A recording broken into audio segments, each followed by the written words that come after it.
Good afternoon, everyone. Live from Silicon Valley, California. This is Success Sadhana. My name is JM, and I welcome you all to a program today where we continue our series on moods and modes. So today's topic is Look Beyond Happiness. With our speaker today, Vaish, a veteran Bhakti yogi, author, and former monk. We have people still dialing in for lunchtime, and I've got Anushri helping me out on managing social media today. Good afternoon, Vaish. Welcome back to another episode of Success Sadhana. Thank you very much. Great to have everybody. Thank you for joining. The title today is Look Beyond the Modes for Happiness. And if you haven't been in on this series, the modes of material nature are forces here in this world described in the Bhagavad Gītā, which condition us in such a way that we forget our original consciousness. And the premise of today's talk is that in order to be fulfilled and experience happiness, which is unabated, unsullied, we have to look beyond the modes. Now, how to do that? That's another question. But we're going to answer that. In the Bhagavad Gītā, Kṛṣṇa is speaking about various topics, and when he begins to speak about the modes of nature, he says that this knowledge is indispensable for those who want to have success in life. So it seems like a good investment of our time. Discover indispensable knowledge. And in the subtitle for today's talk, it says, under the pull of nature's moods or modes lies your purest self waiting to be remembered. Recalling the psychologist Carl Jung, he mentions that our real self is in exile, which is a startling metaphor. Who's standing in for us now while our real self, our real identity is in exile? There's a false ego that Krishna talks about in the Bhagavad Gītā. My friend Jeff Walkup, who was a paramedic for several decades, at least two, and who was one of the heroes of the Loma Prieta earthquake era, who rescued people from under the collapsed freeway here in the Bay Area. When he retired from his job, he was given a hero's medal, and he had written an article in the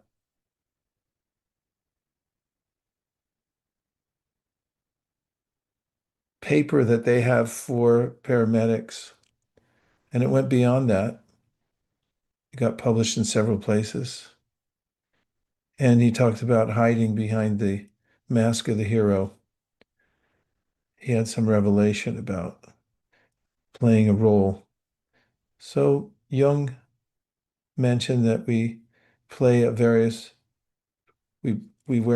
masks.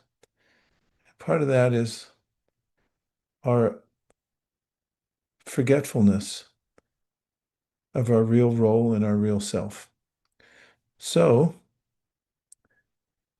one of the most powerful aspects of the Vedic system, otherwise known as Bhakti Yoga, also known as devotional service done with devotion. Of course, you can have service with a smile and be getting paid for it. That's a different mood and impetus. But devotional service is that you're doing service out of love. That's the name of this kind of yoga, Bhakti Yoga. one of the very simple and universal principles or practices, principle and a practice. The principle is that sound carries consciousness and that there are various qualities of sound.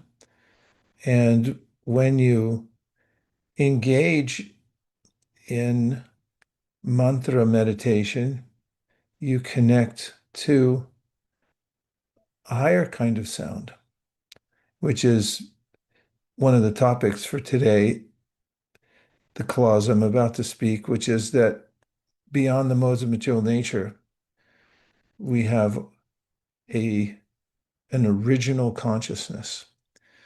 And one of the ways to reconnect to our original consciousness is through sound. And as I mentioned, this is universal. Practically every spiritual practice in the world employs some kind of sound or reveres the idea that there is a sacred sound. Some revere it almost too much because then they say, don't even say it because it's too sacred.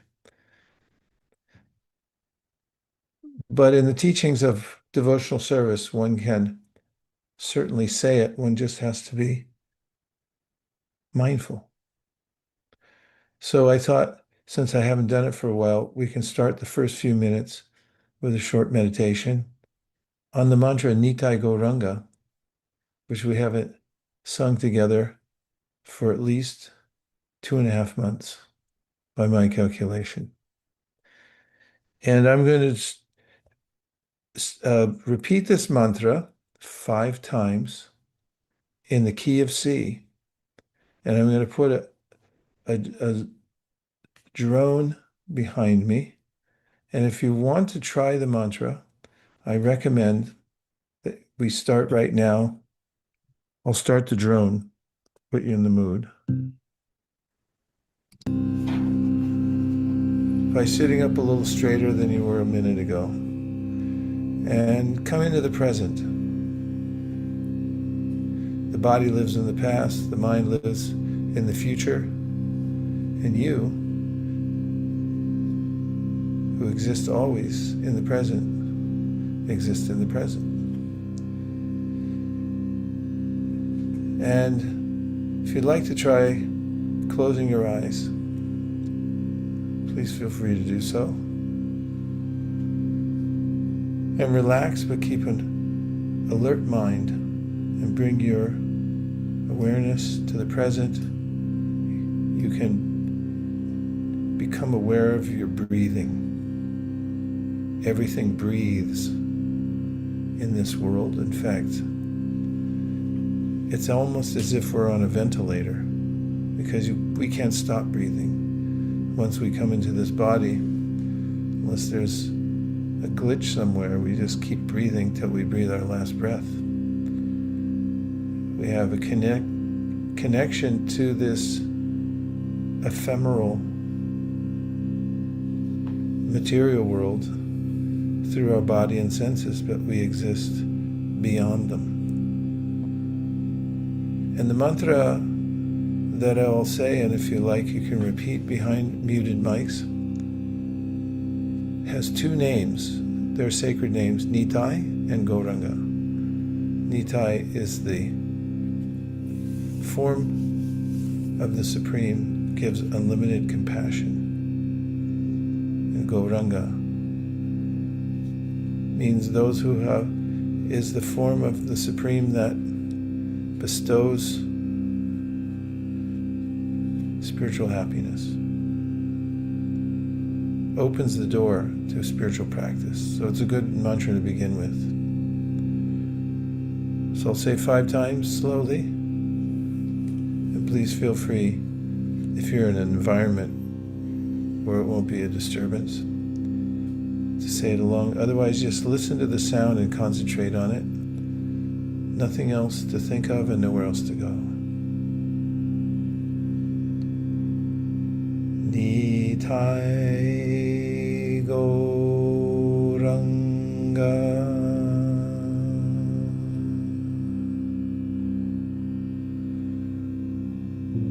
Nitai Nitai Gauranga.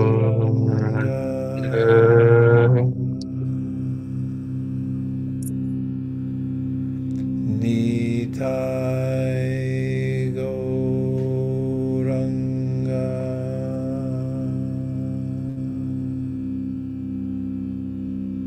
Nitai Gauranga.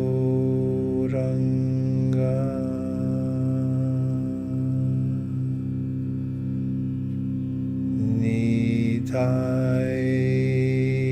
Gauranga.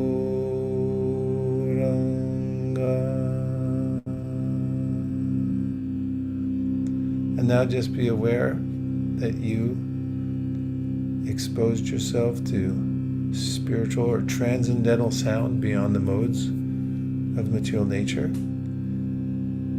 And also be aware that anytime you want to rise above the modalities, you can begin the mantra, become absorbed in it, and rise above the three modes of material nature.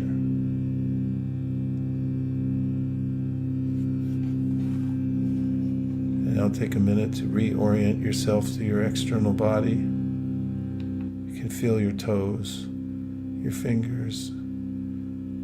Realize the breath you're taking right now is coming from the world. Your body's part of the world. It lives in the past. Your mind lives in the future. But we're always right here. And open your eyes. And we'll come back into the Zoom room and the topic.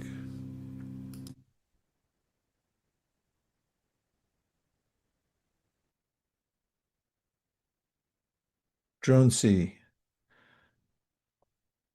along with mantra, or mantra along with drone C. So, JM, let's look at the first slide. That'll be number 3. What we have here is artwork done by Jai Madhava. And here is a description of the layout of our existence. I'll read it to you. Our original consciousness exists always, and it is also present in all the 3 phases of awareness, namely normal wakefulness, dreaming, and dreamless sleep. These are 3 states which are of awareness, which are induced by our connection with the 3 modes of material nature.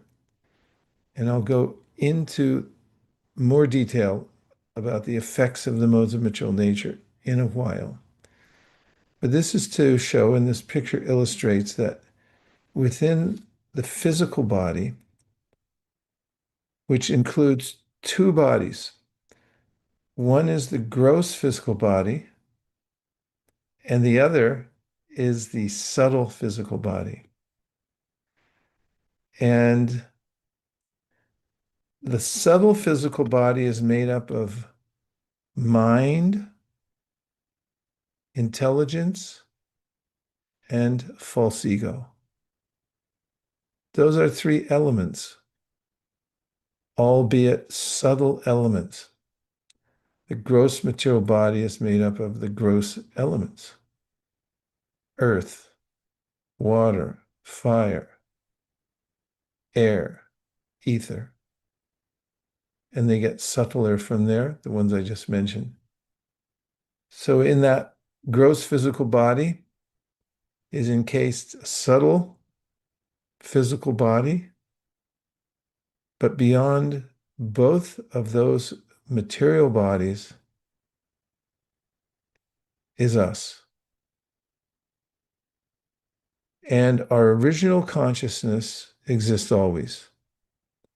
Whatever kind of body we're in, our original consciousness there, but it becomes covered by these gross forms, gross and subtle. And moving to the next slide, find another demonstration of the categories of consciousness that we experience when we're influenced by the three modalities, which are goodness, passion, and ignorance. Alert wakefulness. When I say alert wakefulness means when you wake up in the morning, if that's what you do, you may see for yourself, because it's self-evident, that you're conscious and awake. You're no longer dreaming if you were dreaming. Therefore, you become alert to your life. Alert wakefulness comes from the mode of goodness. So you're alert and awake now, I'm supposing and hoping, if you're on the show. Therefore, that's the influence of the mode of goodness, that you're able to have the clarity that I'm here. Sleep with dreaming comes from the mode of passion. So we see on the left an idyllic-like scene, a person in the light of the sun, aware of being alive. Then we have in the middle something that's very familiar to all of us, is dreaming, sleep with dreaming. You see all the objects up there floating around? They look familiar in your dreams. The subtle body carries imagery that we've collected from our experience in the material world. And when we fall asleep, influenced by the mode of passion, those dreams come to us as combinations and permutations of the various experiences we've had here in this world, the various objects we've seen. And sometimes when I say combinations, you may have seen gold and you may have seen mountain, and maybe you'll get a golden mountain in your dream. Then there's another kind of sleep, which physiologically has to do when the various channels, nerve channels in your brain get rerouted into one particular nerve. They're consolidated in one place.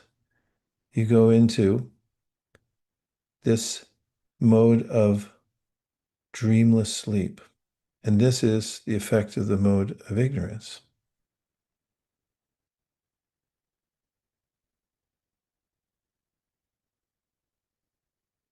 Now, when we go into that dreamless sleep, it's not that we're not conscious. Our consciousness is always there. It's just we're not aware that we're conscious at that time. Or you could say you're conscious of nothing, but you're still conscious. Consciousness cannot ever be denied, because denial of consciousness is also a conscious act. We're always conscious, but we're exposed to different states. And in fact, soul, or the conscious being, the Atma, just like a particle or a spark from a huge fire. It's the same quality as our original source, who's fully conscious, unlimitedly conscious. We're partially conscious. We're parts of the whole. And our consciousness can be obscured according to the circumstances we're in and the environment that we're in.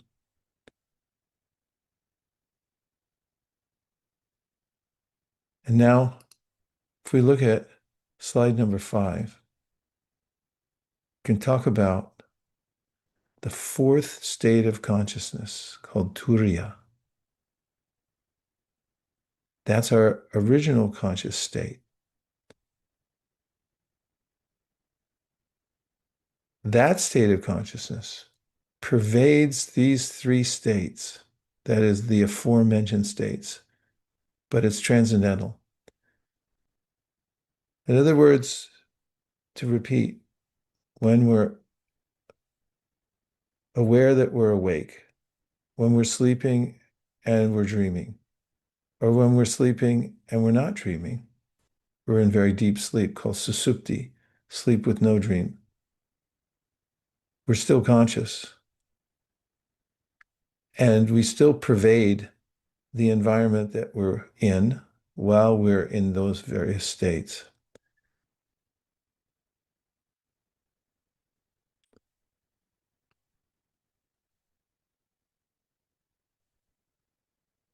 So in the next slide, the conclusive statement, which may be repetitious, but is one of the main points that I'm coming to. Our original consciousness is beyond the modes of nature.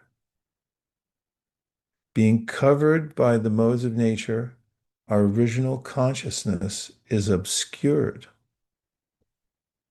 Nonetheless, it exists eternally as our real natural state.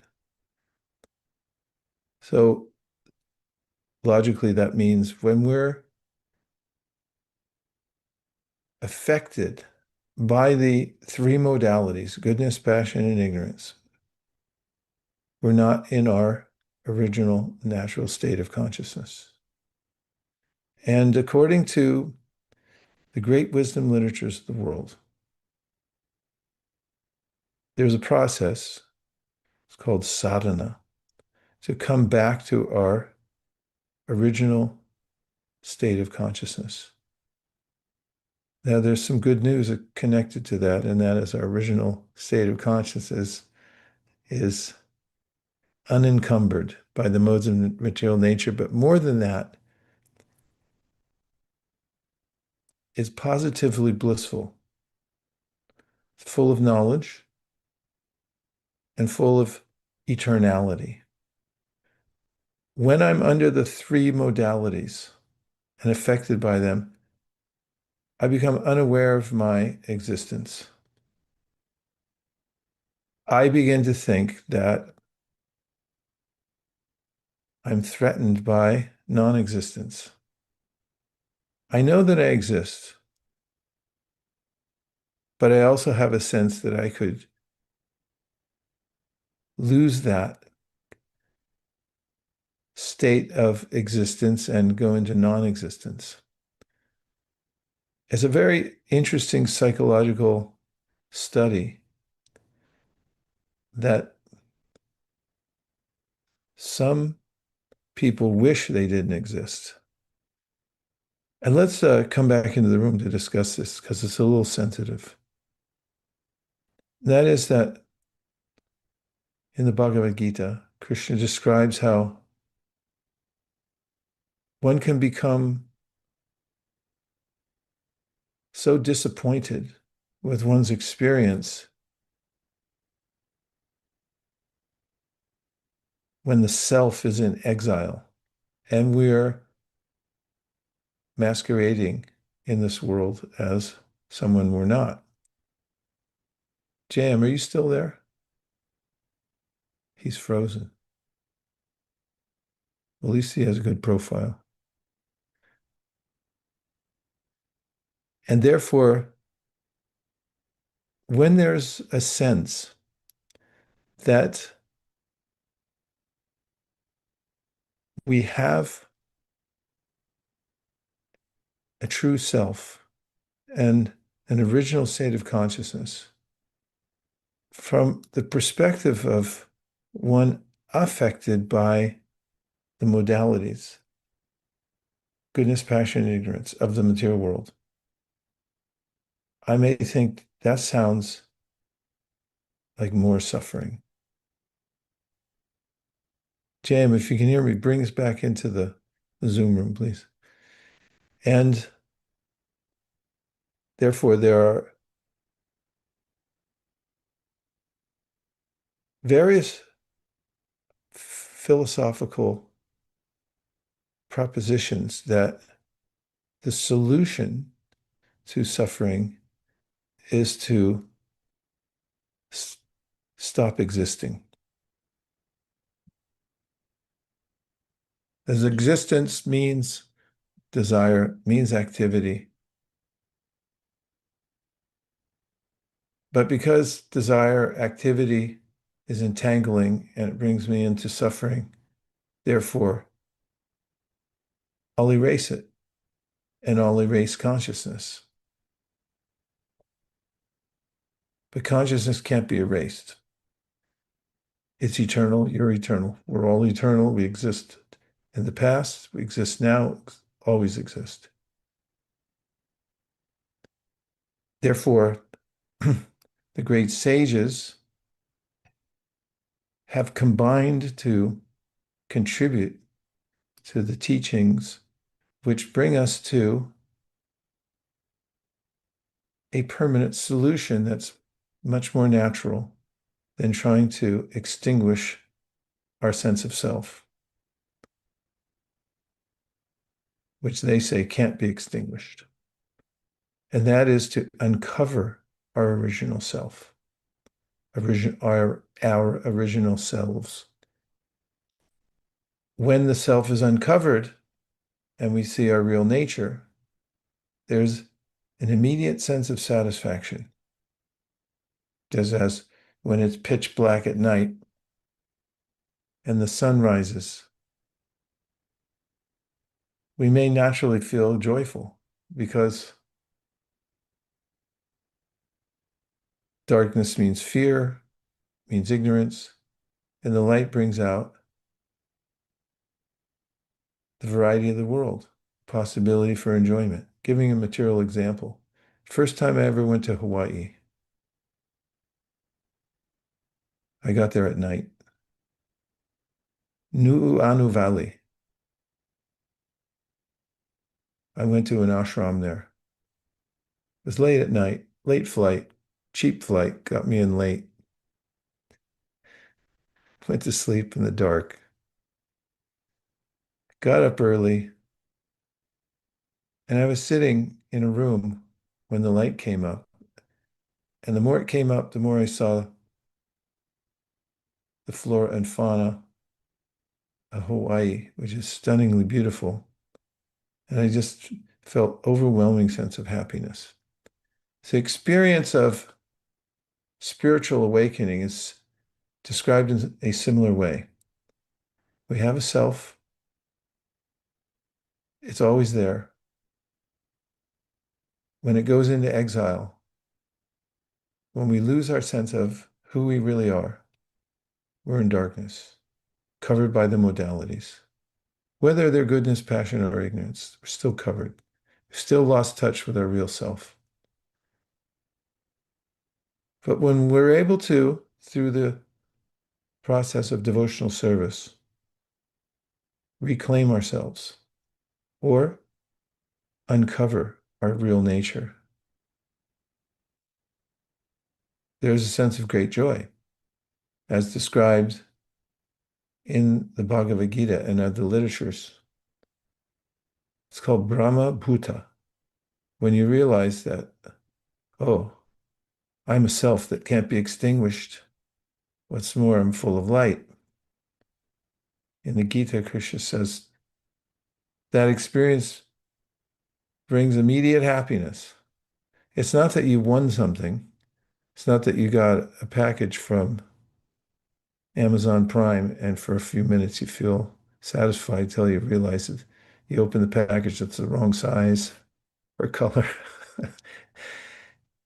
It has nothing to do with material gain, which we all intuit can be lost at any moment. As soon as you get something, it starts getting old. But he says, prasanatma, we're naturally happy and we discover our original natural happiness. And that sense of lamenting for the past or hankering for a future adjustment of our situation in which we think by adjustment we'll be happy, we don't care about that anymore because we're right there in the present. What's more, we're not afraid of other people or other living entities because we see our common source. There's an overwhelming sense of universality that we're all part of the same whole. So there's no dichotomy, friends and enemies. Everyone's interrelated. These are the three preliminary realizations that one gains from rising above the material nature, becoming uncovered of the three modes of material nature, and seeing one's self and seeing the source of oneself. Something to work for. Work means there are certain practices, and by taking a little trouble, which is called tapo divyam. Tapa means there's a little heat. Have you ever done anything that you didn't feel like doing, but you knew it was the right thing to do? And then later on, you felt so happy with yourself because you did the right thing, even though it took a little trouble? Jordan Hill gave a heart. She was the first one on the emoji. Oh, a Zoom user also did it. Thank you, Zoom user. It's somebody's robot hanging out down there. And Mukaravinda's got it. That's what's exciting about being a human being. We realize that if I put in the work, then I can improve myself. Same thing with spiritual practice. Thanks, Lucas. And so this is something to look into. It is tapo divyam. It's the same kind of work you do when you go out for cross country and you run until you feel like your lungs are going to burst, or water polo, or you want to become a doctor. That's the 14-year prospect. Hate to break it to you if you're in medical school, but it takes a long time. And tapo divyam means, it's called divyam means something that's beyond the modes of nature. If you practice for that, the trouble you take, there's cash back on that one. That's the biggest payoff of them all. So it's good to know the framework. What are we working with here? We already exist. We're already in, we already pervade with our consciousness the various states we're exposed to in this world. But because of misidentification with a false self, a doing business as, we've filed a DBA. It's not really us. We just pretending to be something we're not. There's an overwhelming sense of cognitive dissonance that we can't shake, no matter how much stuff we get from Amazon Prime, how many degrees we get, how much money we make. Make more money, the cognitive dissonance doesn't go away. But when we awaken to our true self, and the sun comes up and we see ourself, we see the source of ourself, that is a sun of complete awareness beyond the modes of material nature, that state of Turiya, beyond alert awakening, beyond sleep with dreaming, and beyond dreamless sleep. There's another state that is Turiya, above all three modes of material nature. And in that state, we feel naturally happy. The cognitive dissonance that's been dogging us forever, not just this lifetime, but every previous life. I mean, what do you feel like when you're a squirrel? Try to fit in with all the other squirrels, but you're always aware there's a predatory bird. Even here in the suburbs. Did you know there's predatory birds here in the suburbs? You would think they would have a sign outside. This is suburbs. No predatory birds. Please don't eat the squirrels. Nope. I once came down my back balcony. It's not a balcony. Yeah, it's a balcony. No, it's a deck. And at the very bottom of the stairs was a little gift that a predatory bird left for me, and it was half a squirrel.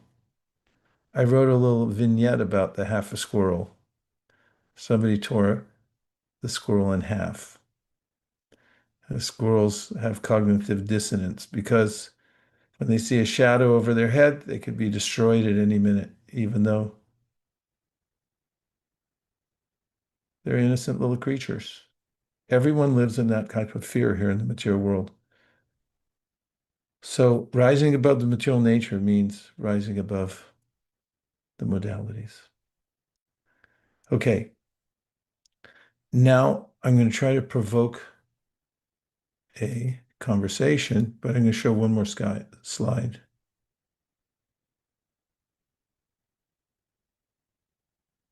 And that is from the Bhagavad Gītā. And this verse from the Bhagavad Gītā, which we find at slide number 7, is from the 14th chapter, which is entitled The Three Modes of Material Nature. Throughout the Bhagavad Gītā, there are references to the modes of nature, and in the Vedic system, it's expected that you will have studied this. Just like if you're in algebra 1 or 2, it's expected that you would have learned addition, subtraction, multiplication, and division. Otherwise, you're going to have a hard time when you get to algebra. But to speak of other higher forms of math. That's why it's a prevalent teaching there and also in various other places where the guidance comes that learn your modes, know your modes. Really helps because we're affected by the modes. And when we know what each mode looks like or how it shows up in our lives, then we know what the effect's going to be on us. But even more importantly, we can learn how to use one mode to rise above the next. You can use the mode of passion to rise above ignorance, and you can use the mode of goodness to rise above passion. And from the mode of goodness, you're really at the top level of the modes. And then you have a solid launching pad where you can get to Turiya, or the fourth dimension, beyond the three modes of material nature. It's much harder to jump out of ignorance or passion. But from goodness, Sattvam Yad Brahmadarshanam, says in one of the ancient wisdom literatures called Srimad Bhagavatam, from sattva, goodness, it's much easier to attain Turiya. So that's where it takes a little work too. You have to study the modes, learn how to parlay your way up from the mode of ignorance to the mode of passion to mode of goodness. Then you have a clear shot. Now here's a general piece of information from the Bhagavad Gītā itself, which is considered authoritative spiritual knowledge. When the eternal conscious living entities come in contact with nature, they become conditioned by the three modes.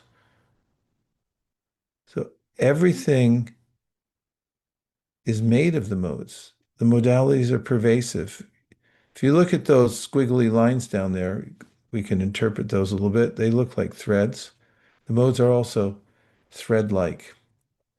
And they combine, just like when you make a cloth and you have the otum and the protum. Anybody here a weaver?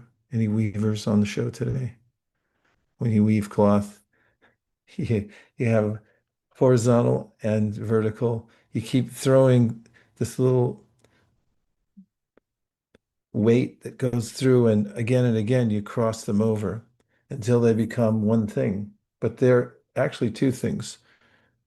And in the case of the modes of nature, it's three things: goodness, passion, ignorance, but they're woven together. Everything we see around us is made of these modes. And we get covered by those. We're conditioned by those. But there's a way to rise above them. Now, a little more education about the modes. In the next slide, although I gave you a list last year, last session, I read it out. There are more descriptions, and it's edifying to hear them. Slide number 8 talks about goodness. Now, just listen carefully to the description of what sattva, the highest mode, induces in us. Mind and sense control, tolerance, discrimination, sticking to one's prescribed duty, truthfulness, mercy, careful study of the past and future, satisfaction in any condition, generosity, renunciation of sense gratification, faith in the spiritual guide, being embarrassed at improper action, charity, simplicity, humbleness, and satisfaction within oneself are qualities of the mode of goodness. Did you like any of those? They're too nice. Okay, here's the next one. We got to hear passion and ignorance still, JM. Then I'll revert to the conversation mode, since I'm hogging the whole time here. Passion, rajas. Ready? Buckle your safety belts. Yeah. Okay, Antonio, here I go. Material desire, great endeavor, audacity, dissatisfaction, even in gain, false pride, praying for material advancement, considering oneself different and better than others, sense gratification, rash eagerness to fight, a fondness for hearing oneself praised, the tendency to ridicule others, advertising one's own prowess, and justifying one's actions by one's strength are qualities of the mode of passion. Antonio, you're not on mute anymore, just so you know. Okay, one last one. Are you ready? This is ignorance. Brace yourselves. Intolerant anger, stinginess, speaking without authoritative reference, violent hatred, living as a parasite, hypocrisy, chronic fatigue, that's not caused by illness, quarrel, lamentation, delusion, unhappiness, depression, sleeping too much, false expectations, fear, and laziness constitute the major qualities of the mode. Yeah. Antonio, you came off mute. So now we have a few minutes before I go into the grand finale of the slideshow for any questions. Vaisesika, what do you mean by this or that? Are you really going to stand by that? Or if you have any reflections, anything you heard, Jai Hari, please go ahead.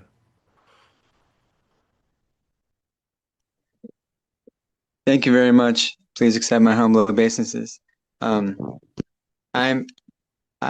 very interested in Turiya because briefly the first time I read about it was just like a month ago, and I'm very grateful that you're speaking about it. But I don't quite understand it, and I wanted to know if Turiya, by definition, is equivalent to Krishna consciousness, and if it is, then this in this state, why is it not just referred to as Krishna consciousness? Why is it referred to as Turiya? Basically, is there a difference between Turiya and Krishna consciousness? Basically, there's not a difference. But in the context of talking about three modalities, it's useful to have a parallel term that describes another stage. However, when you study the condition of Turiya, it's also called Shuddha Sattva, and that is purified goodness or pure goodness, not purified, but pure. There's no effect of any of the modes. Goodness is really close, but it still has tinges of everything else. Kind of like if you have white cloth, do you do any laundry? Yeah, most of my cloth is like orange. You have a nice orange shirt on the top, right? So let's say that you think, well, I've had this a while, so there's these white sheets. I'm going to throw them in the laundry together. And then when you take them out, you can barely see it, but the white sheet's no longer white. It's got a very nearly indistinguishable, but it's still there from the naked eye, a pinkish hue that comes out of that orange that you washed your sheets with. Yeah. Yeah, they may be relatable because it happens. And goodness in the material sense, still considered under the modes of material nature, although it's getting really pure, it still has tinges of the others. And the problem with that is it's kind of like cancer in a way. When an oncologist, they're known as Mohs surgery or surgeons. They're plastic surgeons, but they deal with cancer that grows on your face. And what they do is they take out a portion of it and then they take it to the microscope and analyze it to see if the periphery still has any cancer cells. And if it does, then they take a wider circumference of skin off until they get to a point where there is no more tinge of cancer. Sorry, Joaquin. and then they know that it's gone. There's no more there. So when you come to the mode of goodness and you rise above it, it's called Turiya or Shuddha Sattva, which means it's goodness with no more tinge of the modes of nature at all. And there's a famous statement in the Srimad Bhagavatam. In Sanskrit, it says, Sattvam Vishuddham Vasudeva Shabditam. When you reach that stage, then you can naturally see your source, Vasudeva. So you naturally come to the realization of yourself and the source of yourself. Like when you see the sun in the morning, you also see yourself. If it's pitch black at night, you can't see yourself. But when the sun comes up, the sun's there, but then I exist also. And we're the we exist also group because we also exist as part of the whole. And so when we see our whole and we see the pure light of the whole, which means that we recognize our original conscious personal source, then we also realize our personal identity that's eternal, then it's beyond the modes of nature. Does that help? Yeah, it does help a little bit. Thank you so much. Well, how may can I help? may I just ask one follow-up question really quick? Yes, everyone gets a follow-up question Oh, thank you so much. So, per year. is this progression from the modes, going above the modes to the Shuddha state? And you were talking about the tinges of the other modes. Is it like a kind of like an all or nothing deal? Or could you be sometimes in Shuddha, but then most of the time in passion and ignorance? No, Shuddha by definition means that there's no more passion or ignorance. Oh, thank you very much. Yeah. Yeah. I did better on the follow-up question and answering in one sentence. Okay, who else has a question or a reflection? Thanks, Jai Hari. I had a question, Guru Maharaj. Yeah, So when you talked about being in the modes of nature, is there like a light we exhibit which is different when we're on a lower vibration versus when we're on a higher vibration? Sometimes they call that aura, but I remember seeing a visual somewhere which showed like the color changes, and I wasn't sure if that's absolutely. You can see it in yourself, you can see it in others. For instance, if somebody becomes angry, they they have been affected by the mode of passion. And from that anger, one's face becomes polluted. If you've ever noticed yourself, you look in the mirror and it's like, oh, I look terrible.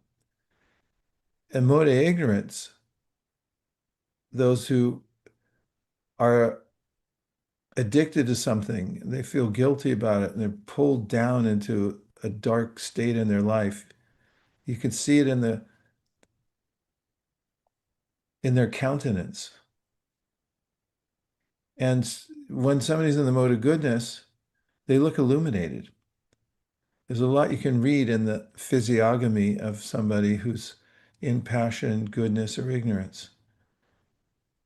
And that all comes from the qualitative differences in the modes of material nature. And of course, that carries over different kinds of bodies that we take from a previous life are naturally more in one mode or another, or combinations of certain modes. And you can study the science and see it. Those who study such things become really good at it. Like even people who are very good at medicine, whether it's allopathic or Ayurvedic. Once an Ayurvedic doctor came into, I was sitting in a public place with some friends in this place of pilgrimage, and a person had received some Ayurvedic medicine from this renowned doctor. He actually delivered himself. And my friend just said, why don't you just look at my three other friends here and give him a quick analysis just by looking at him?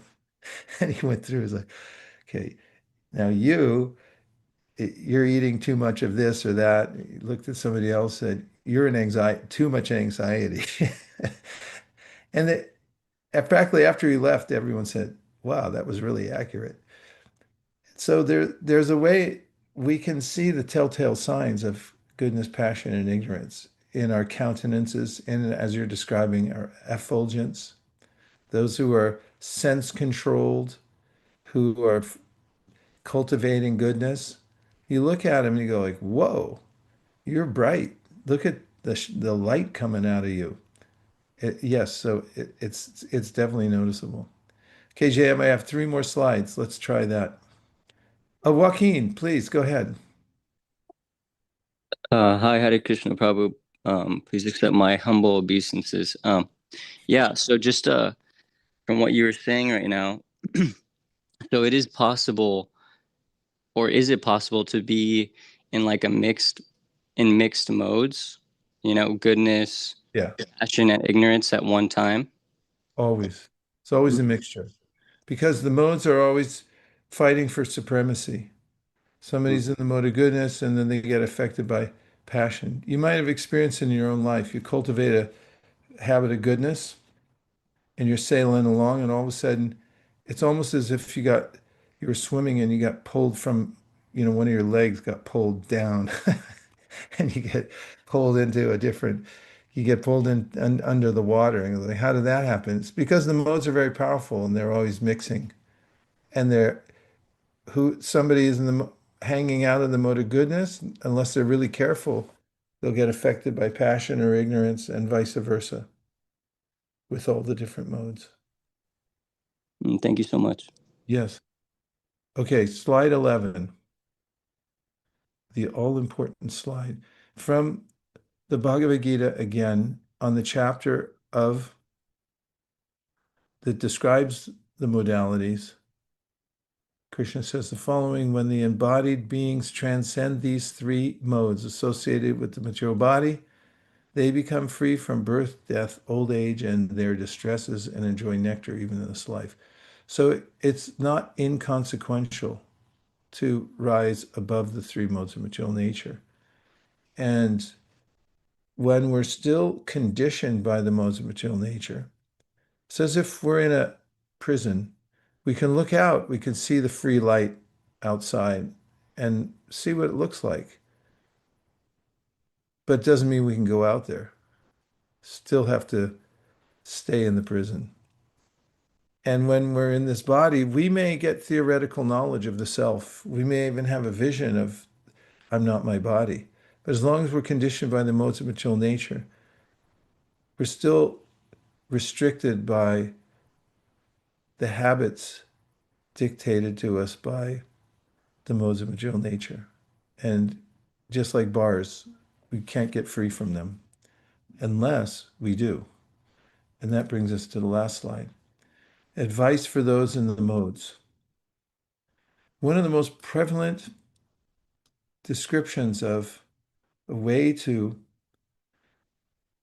not just detach, or a symptom of one who's risen above the modes, and also one of the ways in which one does rise above the modes of material nature, is to remain neutral in ups and downs. In other words, don't become more entangled in them by reacting to the modes. When you can become indifferent to the modes and aware of the fact that you're not part of them, they're just a part of the material world from which you're separate, and you practice being neutral in happiness, distress, loss or gain, victory or defeat. Doesn't mean not to do your due diligence. You have to do that. But whatever comes of it, yes, Jordan, perform your prescribed duty, and easy to say, thy live course. But it's a practice.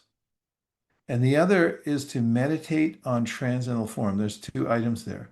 We started the session today by mantra. Mantra is a transcendental form, actually.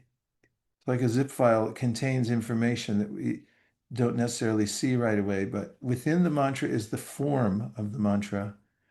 And when you meditate on the sound, you're meditating on the form of the mantra.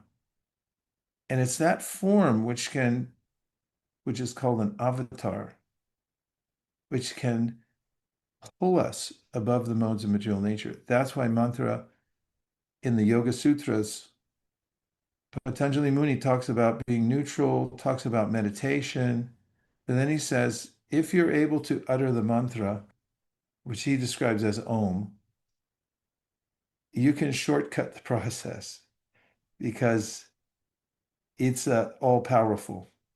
And therefore, in the process of devotional service, the embracing of the mantra is considered the primary practice. And if you can study the mantra and perfect the mantra, then you'll naturally rise above the three modes of material nature. And therefore, you can practice something positive, not just avoiding this, avoiding that, which is very difficult to do, but you can employ the direct process of mantra. And again, we started with it at the beginning of the hour, and now the hour's over, just like that. thanks everybody for joining. It's been an unmitigated pleasure. Thank you for your kind attention. Great to see you all. And a little bit of melancholy in parting. So to cheer us up, I have a suggestion. The yogis who live high in the Himalayas, when they come out of meditation, they see one another on the peaks of the Himalaya. They feel, oh, there's a kindred soul. And they have this ritual where they raise their hands really high in the air and they call out this mantra as a greeting, either in saying hello or goodbye. It goes Hari Bol. It means keep it up, keep the transcendental vibration going. I think it's appropriate. What do you think? Let's Yes. vote. Yes. Democracy. Yes. Yes. Okay. Yeah.